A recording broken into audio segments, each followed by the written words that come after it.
Hello, everyone, and welcome back to Season 3 of TechRise. For those of you joining us for the first time, TechRise is an initiative started in partnership with Verizon and P33 to support Chicago's overlooked founders with access to capital, networks, and knowledge. Each week, we bring 3 to 5 founders onto the stage, and they compete for a chance to win somewhere between $25,000 and $50,000 to build and scale their dreams. And today's competition is focused on FinTech and is sponsored by our friends over at PNC. And so with that, I'm going to invite our phenomenal judges onto the stage. First, I'd like to introduce Mario Avila. He is professor and an investor and a leader in social impact and entrepreneurship. He's the founding director of the Turner Family Center for Social Ventures at Vanderbilt University, a native Chicagoan, and recently recognized as a 40 under 40 business leader in Nashville. He's dedicated to fostering and investing in the future leaders. So Mario, great to have you back and good to see you. Can't wait to hear your questions. All right, next we have Vanessa Stevens. Vanessa is a consultant, private equity attorney, and startup advisor. By day, she works for the world's largest asset managers, partnering with portfolio managers, investing private equity into the most promising early to late stage companies. Off hours, she's an angel investor and startup advisor with a thesis focused on investing in women-run companies, focused on improving women's physical and financial health and wellness with digital technology and consumer product solutions. Vanessa is a proud graduate of Howard University School of Law and helps run an angel syndicate, pooling capital from the Hustle alumni. Vanessa, thanks so much for coming on. We should collaborate on Josephine Collective. I'm realizing as I read your bio. And next we have Eric Meislich. Eric is an entrepreneur, operator, and investor in technology-enabled businesses. He began his career in 2004 at Citadel, where he invested in publicly traded businesses in the technology, media, and telecom sectors. In 2022, he co-founded Lumiere, a software and clinical analytics business for hospitals and health systems, and served as its president and chief strategy officer, as well as a member of its board of directors. He led the sale of the company to GHX in 2020, and most recently served as GHX's senior vice president of strategy and corporate debt. He's also a board member and advisor for several growth stage healthcare companies and a member of the investment committee of the Chicago Giving Circle, an organization focused on funding emerging not-for-profits in the Chicago area. It's kind of like TechRise for nonprofits. I love it. He's a graduate of Yale, which is actually how we know each other, with a degree in economics and mathematics, and lives in Glencoe with his wife and 3 daughters. So thank you, Eric, for joining us today too for the first time. I'll show you. All right, and so with that, we are ready to start welcoming our founders onto the stage. We do have a tiny, thanks Eric, great for popping on. Okay, so we do have a tiny bit of a technical challenge in that our timer's not coming up. So founders, I will let you know where you are on your time, but first we are going to welcome Mercedes Pinkett from ER Data Solutions. Sorry. Yeah, these are all little things. So like, I would just like keep up the meeting chat as a pop-up before the live stream. You're good to go. Thank you. You sure? Good afternoon. Have you ever donated to a cause only to wonder if your dollars amplified the intended impact? If you keep the meeting chat over here, what if I told you just about every nonprofit has valuable data that could make their organization more impactful, but few are able to leverage that data to maximize each dollar? That's where ER Data Solutions come in.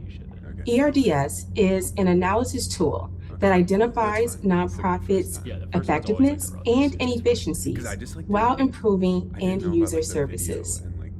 In 2021, Americans gave more than $400 billion to charity. However, only 40 to 45% of funding is retained by nonprofits, and that's year over year. Without identifying the success of their mission, organizations subsequently lose funding. The solution is simple. Utilize the organization's data to analyze impact and discover program insights.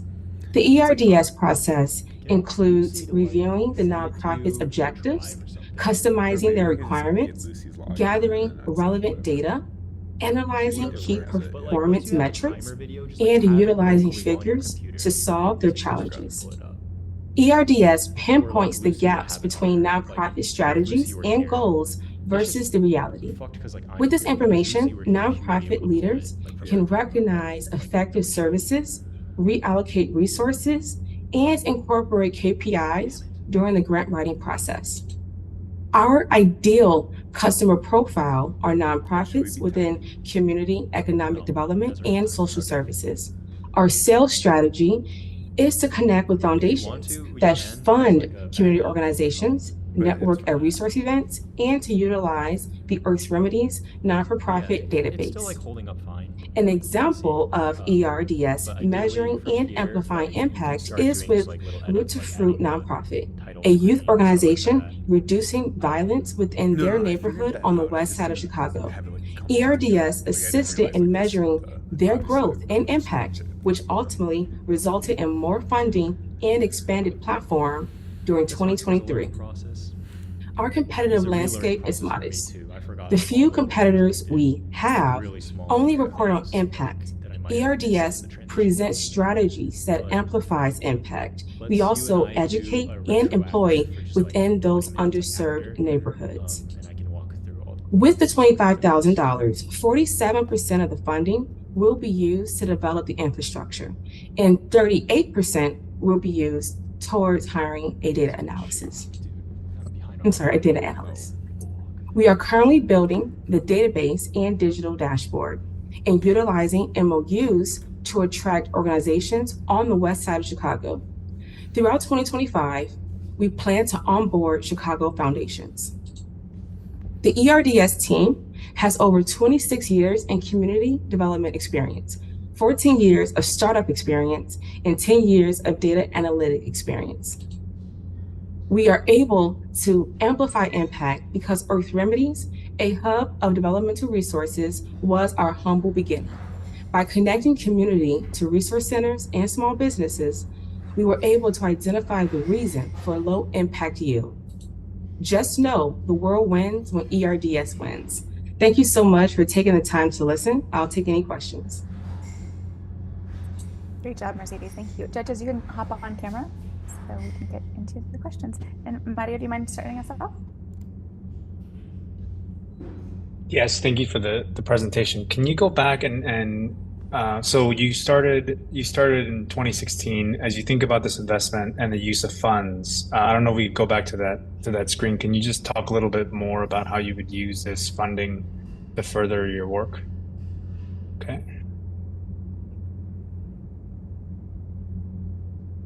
Mercedes, you mean? Thank you. At this moment, we are currently taking on the client's data within Excel, and we're reporting it within a pivot table, and those are charts.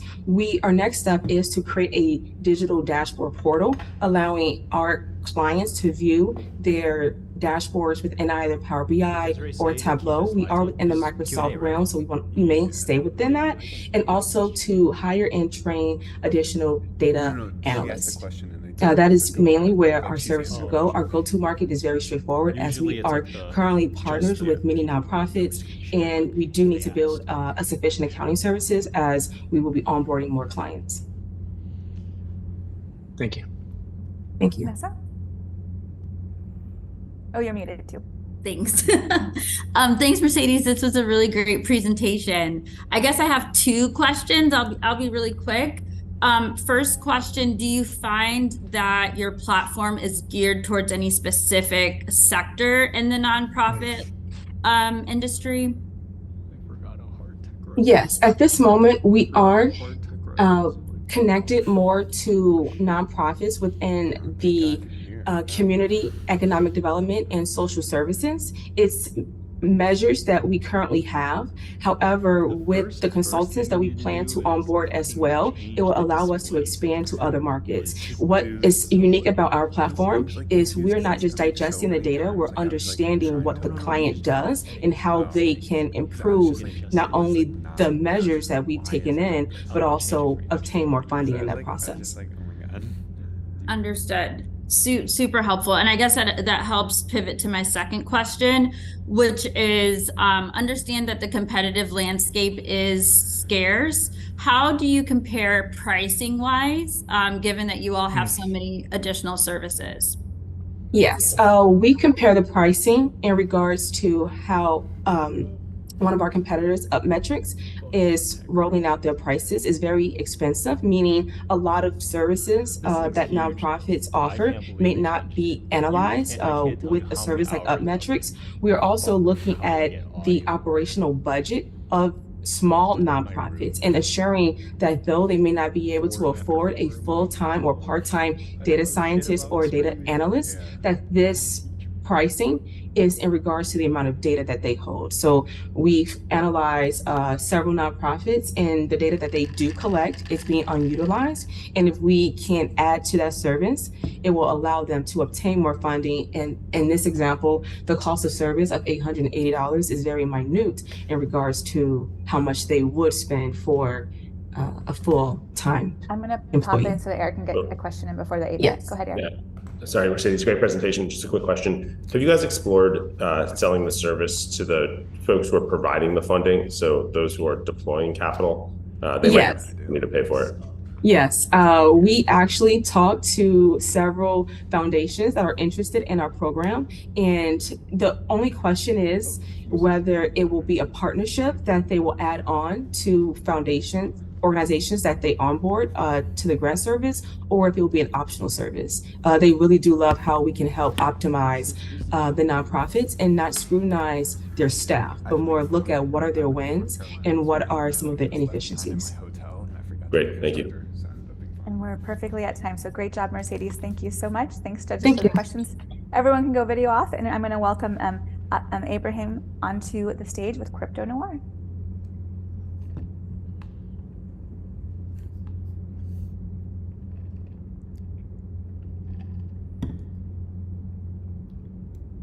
Or I'll stay on until he comes on. Abraham, are you ready? Yes, I am. Can you hear me? We can, but we can't see you. Okay. Can you see me now? We can. Okay. I think there was a connection issue there. Okay. So great. I am sharing my screen. Perfect. Can you see my screen? We can. You can start whenever you're ready. Okay. Hello and welcome. I'm Abrahim Adewunmi. I am the founder of CryptoNoir. I'm also the first recipient of the Coinbase Scholarship to attend University of Nicosia, the first master's program in blockchain and digital currency. What if I told you the next Google and Amazon is being built right now in the cryptocurrency space? However, underserved investors lack the knowledge, time, and mentorship to build a strong investment strategy. What we're seeing in the market is that Americans in the US have lost over $1 billion in crypto scams since 2021. 41% of these Americans are women, 44% are investors of color, and 35% have an income below 60K per year. When I started into this cryptocurrency space, I was able to build a 6-figure portfolio. I started to ask myself, is it possible for me to transfer the knowledge I have learned in crypto to underserved investors who have been left out from the traditional financial ecosystem? The answer was yes. The question was how. So I decided to build CryptoNoir.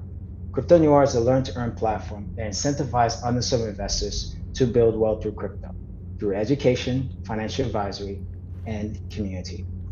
So how does this work?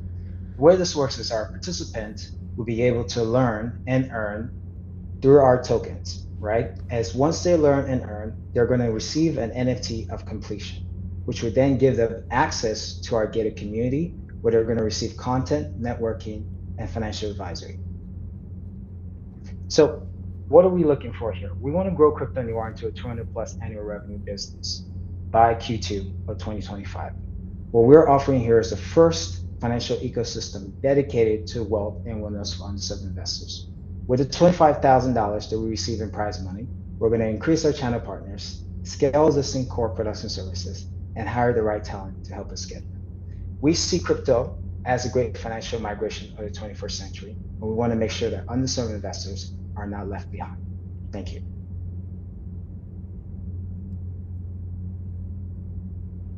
All right. You can go presentation off, and we can welcome some of the judges onto the stage. So Vanessa, can you kick us off? with the first question? Yeah, thank you so much for the presentation. I guess as an attorney in this, not necessarily in the space, but as an attorney, I'm just curious how you're thinking about like the ongoing regulatory changes in this space. Zoom meeting and stuff. Sorry, you broke off. Can you repeat that again? Can you hear me now? Yes, I can. Okay, sorry about that. My question is more geared toward the regulatory current situation. So curious how you're thinking about the ever-changing like regulations in this space and how your team is positioned to address them. Yes, so we are issuing membership tokens. So what this means is that this is not a traded asset. So as our clients earn through our Learn to Earn platform, that is just based on their membership. So as they scale and they learn, what we do here is we provide services to them. Eventually, when we scale into a DAO system, the actual members can decide if they want to actually trade these assets. Hey, Eric. Oh, you're muted. Sorry. Similarly, crypto has been wildly cyclical, highs and lows. How do you think about building this business in times in which people aren't, chasing anything that is a token of any kind? If the hype cycle doesn't return, how would that affect how you intend to grow the business? Yes, thank you for that question. So one of the most important aspects here is that we believe that crypto is going to scale into what we call the incentive economy. What this means is you're going to be incentivized to do the things that you do every day. We have platforms like Demo, we have platforms like Polkadot. So what this means is as we grow, what we're going to see is crypto being into our day-to-day operation as we live our lives. So for example, watching TV, driving your car. So we see this as an opportunity for us to position ourselves for education while providing this nest ecosystem where you do actually receive financial advisory with the community all the time. Yeah, thank you. Thanks for the presentation. So can you just describe a little bit more who your target audience is and maybe describe your ideal customer persona? Who are we going after? What does that even mean? Yes, so my ideal is what we call underserved investors. So these investors are women, these investors are people of color. And so our kind of buyer persona are folks who are between the age of 25 to 35. They're college educated. They do have a little bit of investments stored. And what they want to do is utilize these investments, but they actually just lack the time and focus to actually build that strong investment strategy. So what we want to do is cater to these folks who are actually interested in investing in the space, but just don't know how to get started. All right. We do have some time for another question if there is one. Yeah, go ahead, Vanessa. Sure. I was just curious about like your pricing model, how you're thinking about revenue from your target customer base. Yes. So for the customer who is actually joining our platform, it is $129, right, as they first start. But once they're in the platform, right, so they're actually acquiring our membership token. So this is what we mentioned. And through this process, they're actually being able to utilize that token to learn and earn. So as they learn and earn, eventually they're part of our community. As we scale into our platform, then they get to decide the future of our system. And apologies for making you repeat yourself. Is that $125 a month? No, this is $125 for the actual course. Understood. Okay, thank you. Maria, did you have one more question? Yeah, I think to me it was adding on in terms of the customer acquisition, right? How are you going out to acquire these customers? How are you getting the word out? You have the persona, but how are you actually getting them to come in and engage and purchase? Yes. So number one, we do have partnerships. We have partnership with Coinbase. We have partnership with University of Nicosia. What we've actually noticed is that a lot of individuals, especially like me, who have my master's in blockchain, may understand cryptocurrency, may not actually understand how to actually invest in this space. So with that partnership, we're going to be able to scale to these new investors who are jumping into these exchanges, actually creating their portfolio. However, they actually don't actually know how to invest in this space. So we're going to target those investors. Figuring out somewhere Right, any final thoughts? Just like in general. Yeah, I'll just download the video. I feel like. Abraham? No, okay. Well, great job, and thank you, judges. We're going to go video off again, and I'm going to welcome Dr. Amera McCoy with Minority Business Circle. Should I be like making my name not Sebastian? Hello, you can hear me okay? Like, should I just make it where it's not? Great, sharing my screen. No, I'll tell you what I do. We're ready when you are. I'll tell you what I do. Great. Good afternoon, everyone. I am Dr. Amera McCoy.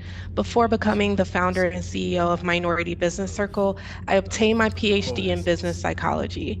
Between 2016 and 2022, I've helped over 300 small businesses to achieve their business goals. However, I came across even more business owners I could not help due to them missing key organizational requirements. I found that this problem is widespread.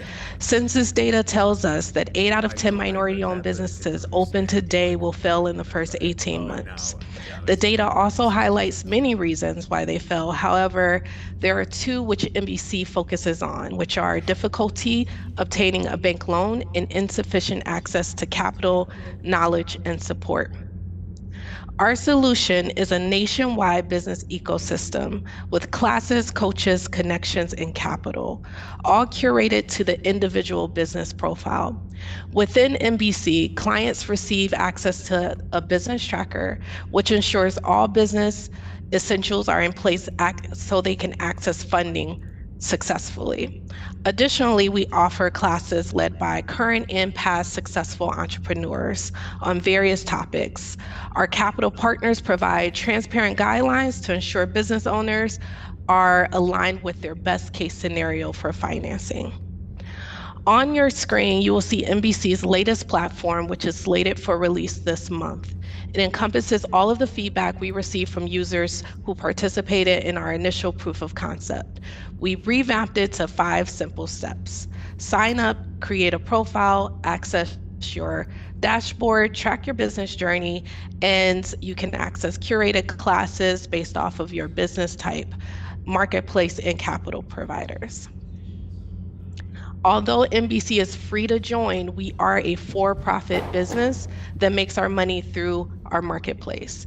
Currently, we have over 40 affiliates within our marketplace, including 7 business lenders. On average, NBC makes 1% to 3% on funded loans, and with other affiliates, we stand to make anywhere between $9 and $109 for successful client conversions.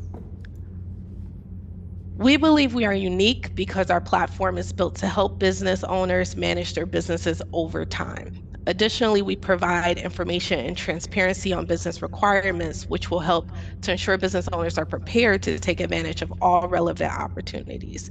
In comparison to others in the environment, we offer more features on one platform, which hopefully will result in business owners staying on the platform throughout their entire life cycle.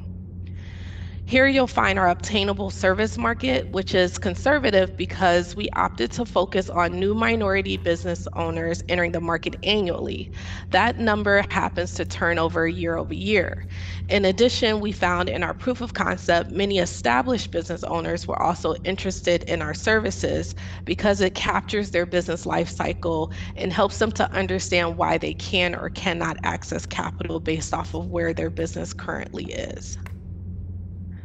If our team obtains funding today, we will use it towards marketing and hosting costs. This will assist in increasing our customer base, our brand awareness, and marketplace sales. Specifically, with the new release, we believe that this would be the best approach for the funds. Our team consists of Ayana Muhammad, who has 20 plus years in full lifecycle IT. Her previous companies include Macy's, Delta, and University of Washington. Kevin Kachuk, who has 15 years of vendor management experience and is a certified cybersecurity and internal audit. Previous companies for him are Charles Schwab, JP Morgan, and AmTrust Financial. And then, of course, myself with a background in entrepreneurship, business psychology, and over 15 years experience in financial firms as a vice president. Okay, I'm going to let you cover the rest of it. Oh, perfect. With the judges as they come on now for some questions. And Eric, can we have you kick it off? Sure. When you think about this business over a longer period of time, do you think of it as more of a service, a technology? How does it? What is most important to solve the problem that you're addressing? Over a long period of time, being a business owner myself, I look at this business as an information resource.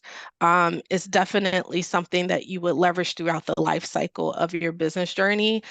And it would be useful knowing where you are in your journey and accessing the proper resources associated with where you are.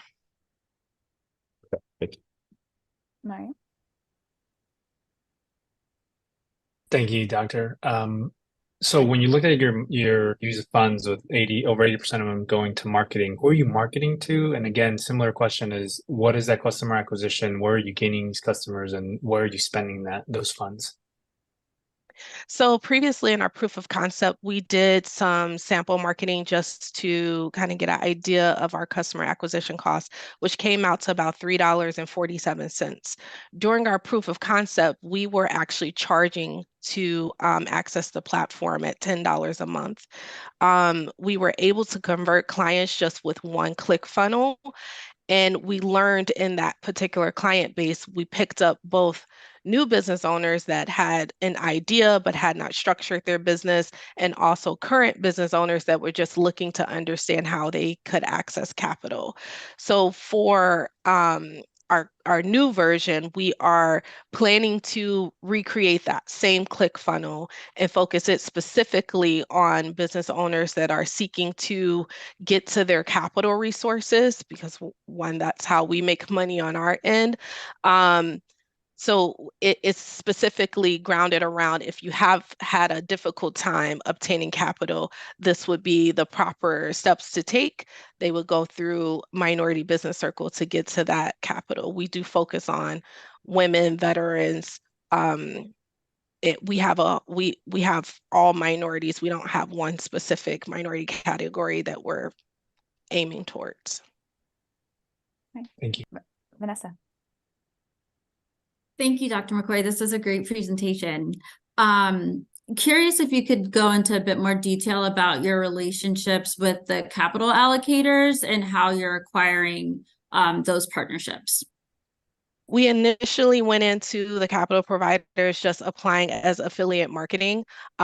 Through that process and them seeing the platform, we've formed some really good relationships with the capital providers where they have allowed us to access their underwriting guidelines and provide some transparency in our process. So now we know when a person has, opted to say that they have 3 months bank statements, then we can actually in the background curate and provide to them the capital provider that's most likely to fund them based off of what we know according to their business. Any final words? We have about 10 seconds. Yeah. Nope. Okay. Great. Well, great job, everyone. Great questions, everyone. And we're going to bring in our final competitor today. We have Josiah joining us from Testament. Thank you, Desiree. Let me go ahead and share my screen. Great. I'll let you know when we can see it. Looks like you're good to go. Hello, judges. My name is Josiah Hood. I am a community builder with a passion for financial literacy. Through my role as a financial advisor, I noticed that fewer BIPOC individuals invest in estate planning, a crucial step in accruing generational wealth. My company, Testament, is on a mission to solve this problem by making estate planning accessible for all.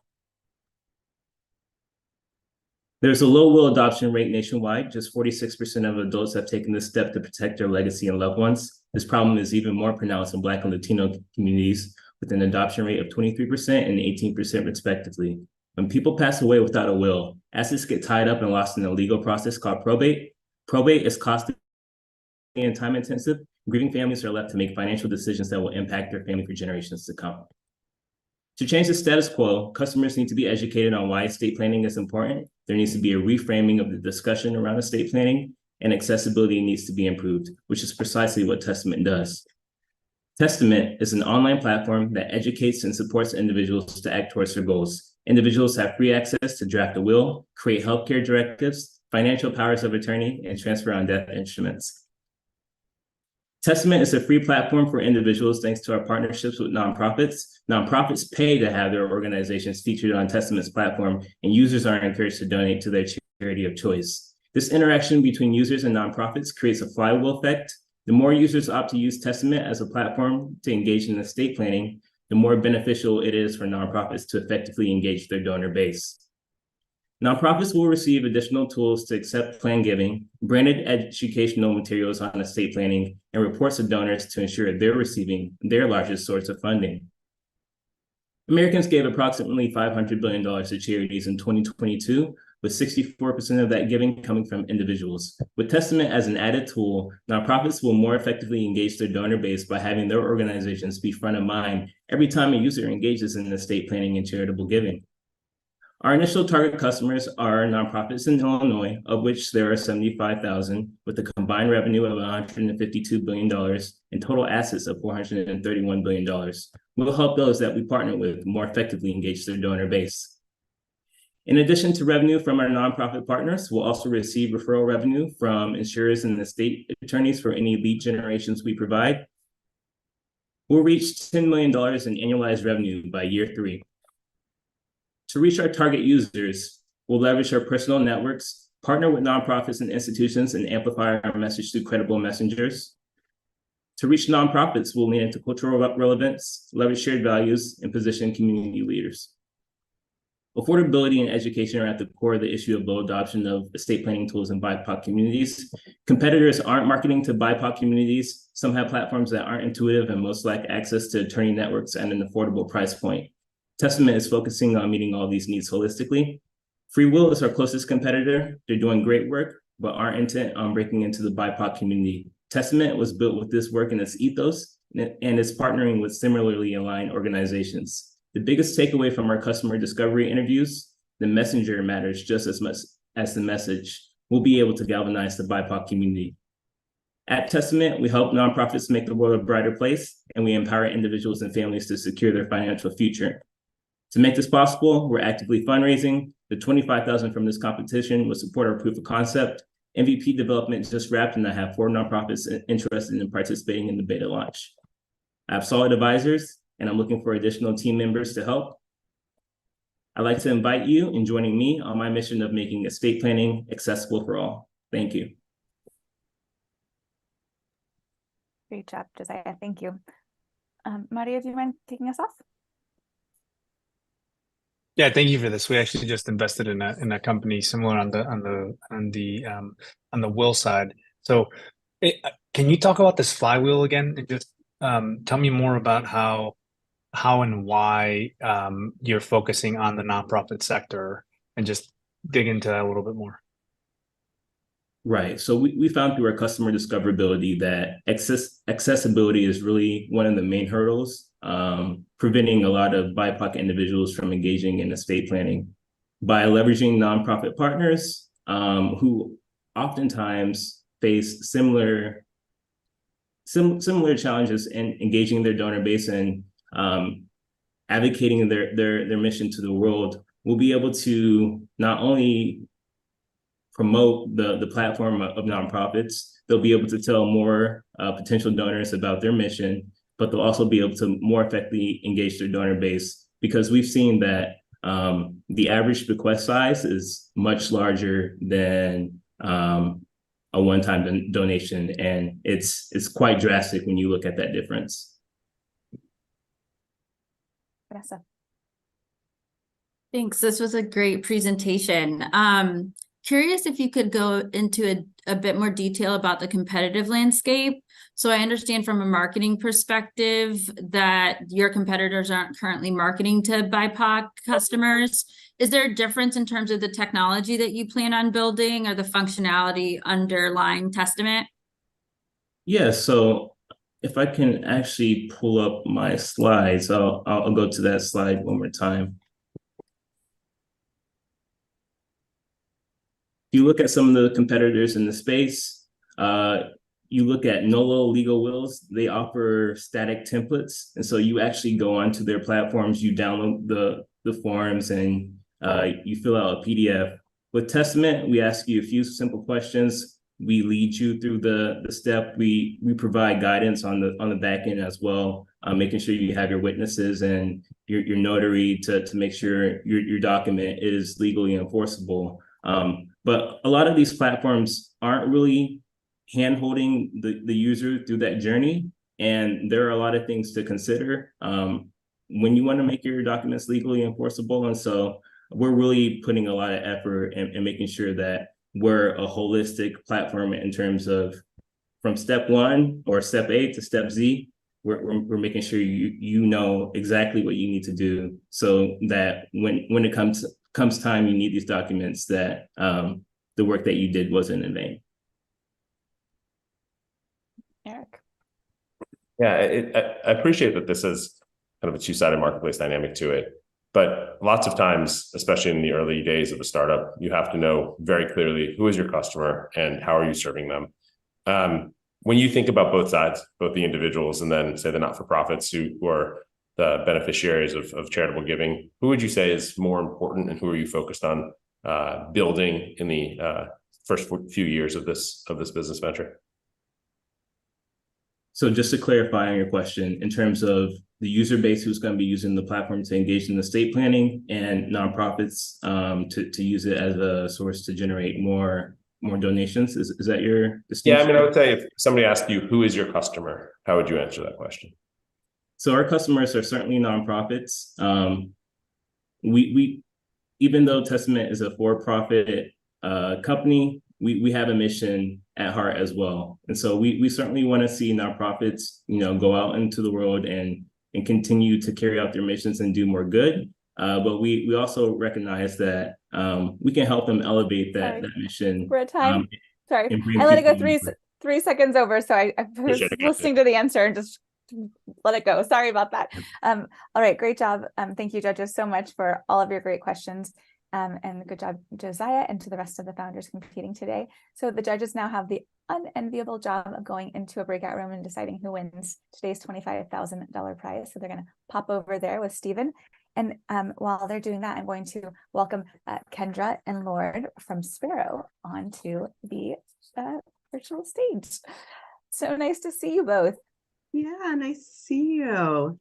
It's a lot has happened since you came on the TechRise stage, including a name change. So do you want to tell us a little bit about what's been going on since CryptoNoir came on? Yeah. Okay. So it's been, I guess, maybe a little over a year. And so we've had a lot of exciting updates. And I would say, TechRise was like one of our very first sort of yeses. And I really think provided us like so much confidence to go into what we're building. So since we participated in the AWS Impact Accelerator for Black Founders, which was amazing from a technology perspective and really just allowing our platform to really be more scalable. We also participated in Techstars Chicago, and we just wrapped that this spring. And then now we actually have paying customers. So we've onboarded our first cohort of users, and we're now in the process of onboarding more. And then just this week, we literally just had a name change. So we'd been working on the name for a while, and we knew we wanted to change the name for a few reasons. I think just kind of as the evolution as our idea, changed, and even just kind of going out and talking to, potential VCs, customers, we realized that the name CryptoNoir was a little bit it could be polarizing. And obviously, and it could also be a little bit too narrowing. And so for potential customers. And so when we came up with Sparrow, because sparrows are known, or birds, for their like industrious nature of nest building and kind of saving for the future, which is very similar to our target audience, that's, millennial women, as they tend to be goal-oriented, long-term investors. So that's how we came up with the name Sparrow. And I think it's serving us well. We just literally landed this morning back from New York Venture Summit. And we got so many like, oh, love the name and love the new name and stuff. So it's exciting. It was our first time really kind of going out and practicing with it. So I think it's, I'm excited for the new name and, onboarding more users. Well, congratulations on that. And I realized I should have started with reminding the audience about what Sparrow is. So do you want to go into a little bit about what it is? Absolutely. So Sparrow is an investment platform and community for women. So we help millennial women build and share long-term wealth by creating segregated goal-oriented funds that she can invest in on an automatic basis. And we're starting with Bitcoin. And so that's pretty much what it is. So I'm curious, I'm going to echo some of the questions for CryptoNoir earlier about kind of what's, given the kind of cooling craze. I'm not saying that crypto is gone by any means, but how are you guys thinking about your opportunities now in the wake of, all of the news? Yeah, that's a really great question. So I think one of the main things that's really important, especially like when you're going into a highly regulated and volatile market like crypto, one of the things I think that has bode well for us is staying in close contact with our customers and our potential customers. And one of the things that we found is that women, they still have a very big interest in crypto and specifically Bitcoin. They realize that that it's not the technology that's flawed, but it's a lot of like companies and bad actors. And they also understand that from a federal perspective, some of those regulations are going to change, but they still do want to be involved in it. And that's why for us, when we kind of went out, when we created this idea, we stuck with Bitcoin because majority of all of the investing is in Bitcoin. And we also know that our users are, long-term investors. So if they're creating, 529 college plans or, vacation plans, things like that, they're not necessarily looking to invest in the latest cool coin that, may not be around next week.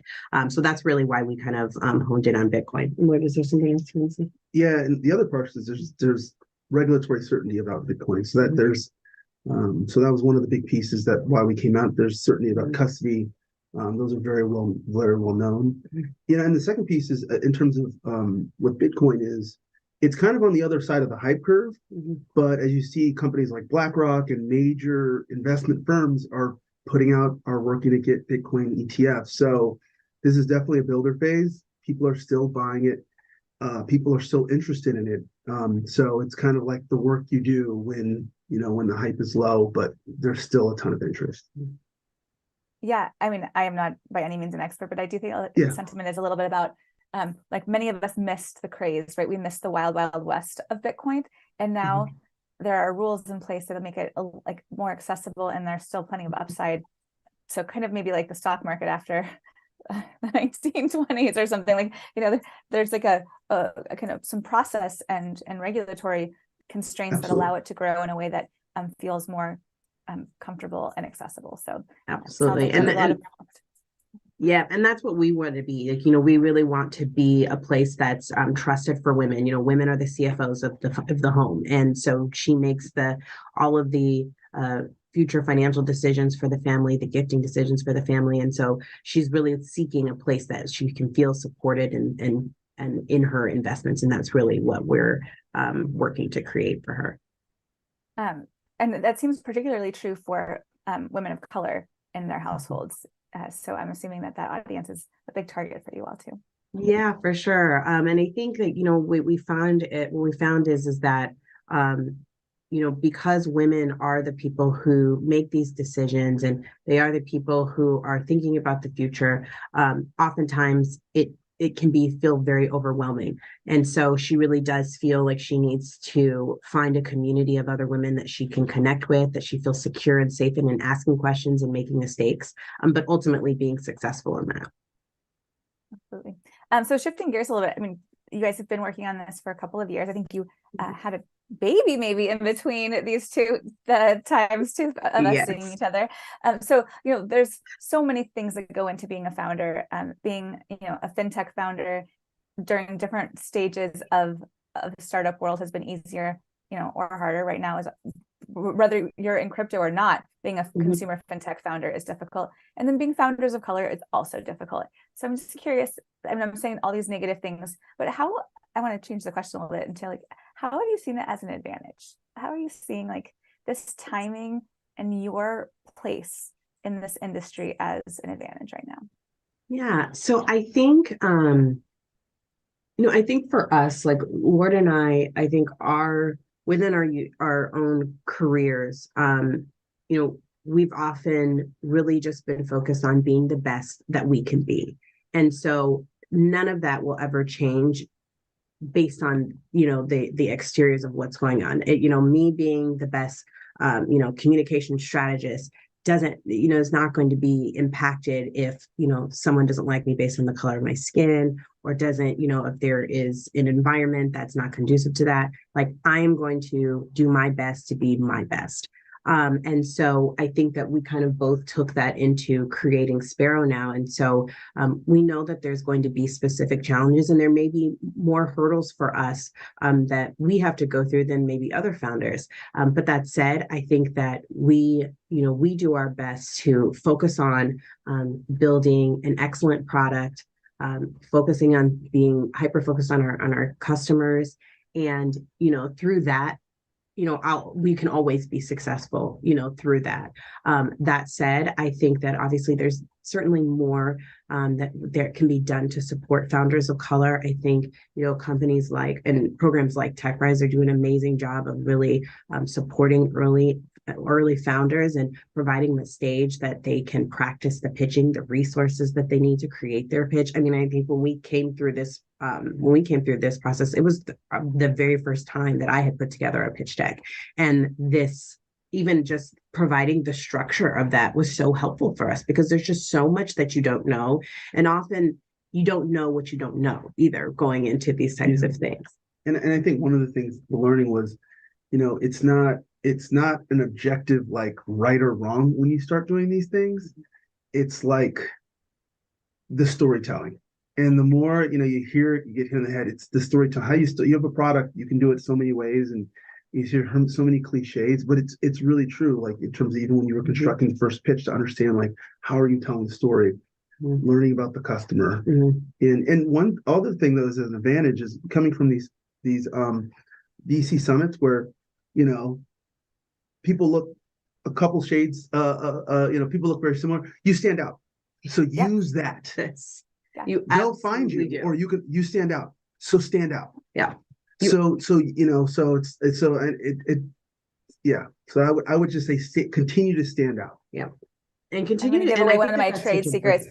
I completely agree with you. When I'm at events, I wear bright dresses and bright blazers, because I'm I'm already going to stand out as one of the few women in the room. I might as well make it very easy to point me out, because exactly. So. and even going when people kept coming up to us. People kept coming up to us, because I think I was literally at this event. I think I was literally the only Black woman in the room, and I think, but I would say that being a professional in predominantly white spaces, that's often something that I've had to, go through my entire career. So it certainly needs to change. But unfortunately, or fortunately for me, it's not something that's new to me. And so, so it's one of those things where you have to just, you learn to, I think you rely on your support system, you build your confidence, you have your people that you can trust and you can count on.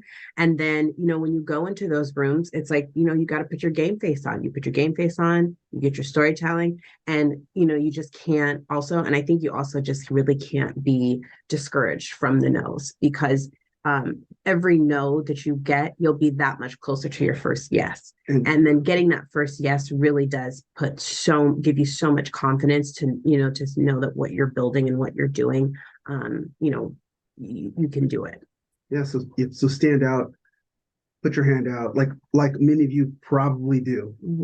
But just to further encourage you, just stand out, talk to other founders, and which is really, really helpful. Other different types of founders. If you go to the events, get to know your peers, because you can trade war stories and different stories. What happens is we had all the founders, we just started interacting. It's like, actually, I had an investor, we're Series B.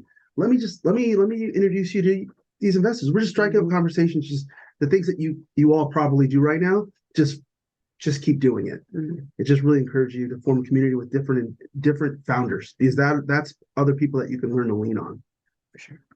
One of the things that you said that I think is so important is, put on your game face, like get yourself revved up, but don't put on your armor, right? Like don't allow yourself to continuously be othered by being afraid to, be part of the group that you've been invited to. Like you were invited in the room for a reason. People are excited by what you're bringing to the table, and lean into it. And your point about peers, I mean, I have learned more from peers and people who are just like a few steps ahead of me.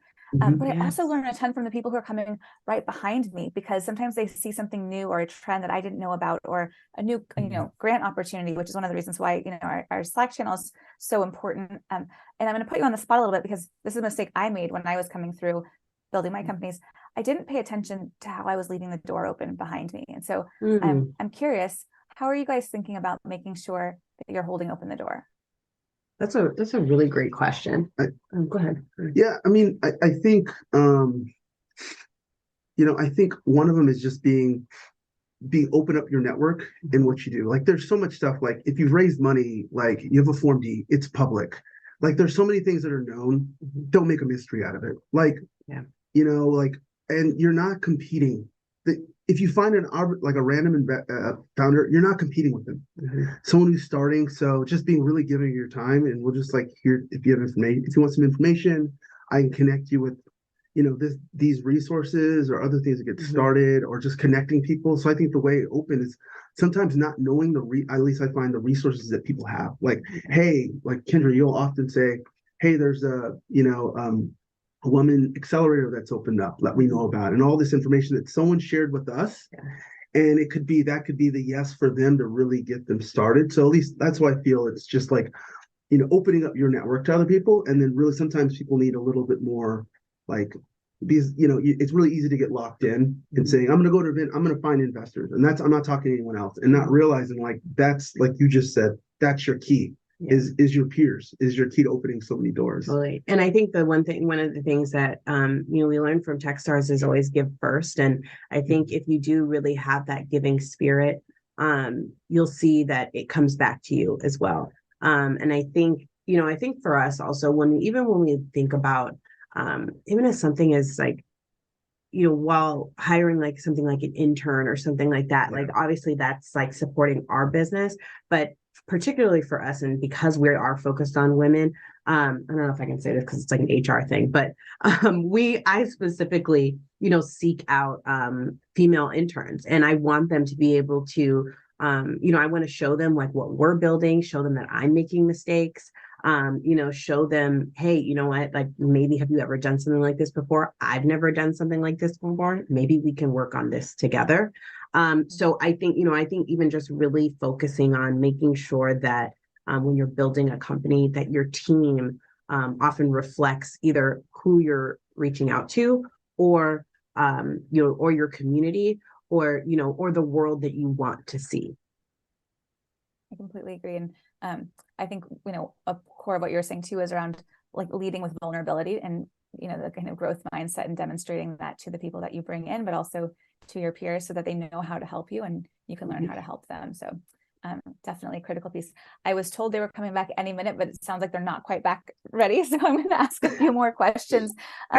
So first, I guess probably the most important question is like, what's next for you guys? You've gone through Techstars, you've gone through the AWS Accelerator, and you're just, I think 3 or 4 now TechRise founders have had actually a kind of similar big company accelerator plus Techstars plus TechRise. So curious, like, one, how you're networking with the other people that are doing that, but then also, where is Sparrow headed? Yeah. So right now we're going to be really hyper focused on just scaling users. So, one of the things that we do, we kind of onboarded our first cohort, and then now we're kind of taking our wait list and just pushing our wait list through to onboard those early cohort of users.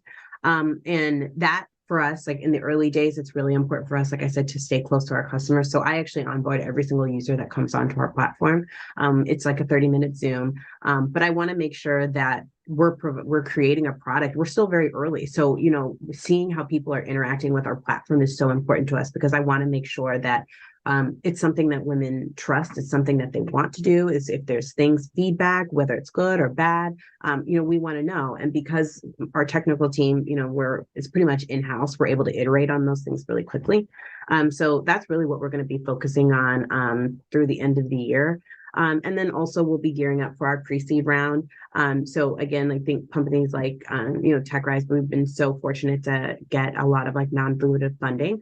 But because we want to scale, both from users, also from a compliance perspective, we want to be able to gain our state-by-state money transmitter licenses. And so that takes a lot of capital and a lot of time. It's about 18 months to 2 years to achieve. So, kind of going into fundraising, that's really going to support a lot of that too. Do you think you'll raise from Chicago? Yes, of course. Chicago is home for us. Chicago is home, so yeah, absolutely. So, we'll be raising in Chicago.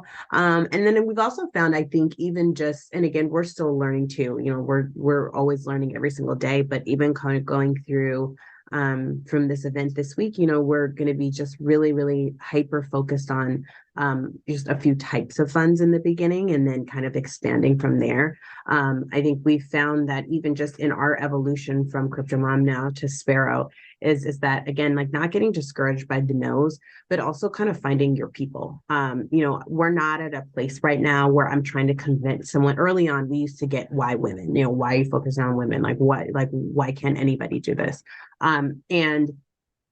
I think there could be a time and a place to potentially try and convince somebody why that, but that's not right now. Like we want to find people who understand, the wage gap. We want people to be on our team. And so, kind of quickly getting through those no's so that way we can get to our yeses and we can get to the people who, are really championing this for us. And, and one of the things on the no's is learn. I mean, people always say learn. Yeah. What are the objections, and really seek to find out the objections and keep a list of them, because what happens is either the product didn't work with them in terms of understanding it, or simply your storytelling, so a lot of it is understanding. When you have a no, it's like try to find out why, like seek to find out get it, and then so you can grow from it. Mm-hmm. So if you have a lot of no's, at least you're growing from it.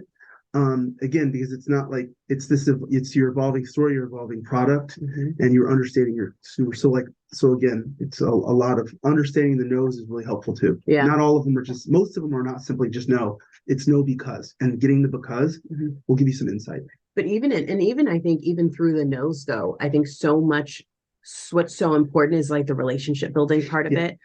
Because, it's a no doesn't, to Lord's point, like a no doesn't have to be negative in that case. Like it could be like, no, not right now. Or like, for us, like this may not be a fit for our current thesis. However, I know somebody else who I think that this would be a great fit for. And it is so much about the relationship building. I think one of the things that we really felt from coming from this event this week is that you really truly do like feel a connection to people, especially when you're meeting them in person. And I think that can be kind of difficult to do during Zoom, or in virtually, but I do think that there's certainly a place for virtual too, because I think virtual certainly opens the doors. I was pregnant when we came up with this idea. And so, there was no way that I would have been able to travel to SF or travel to New York or anything when you're 7-8 months pregnant. And so doing so many of these programs that were virtual gave me the resources that I could do.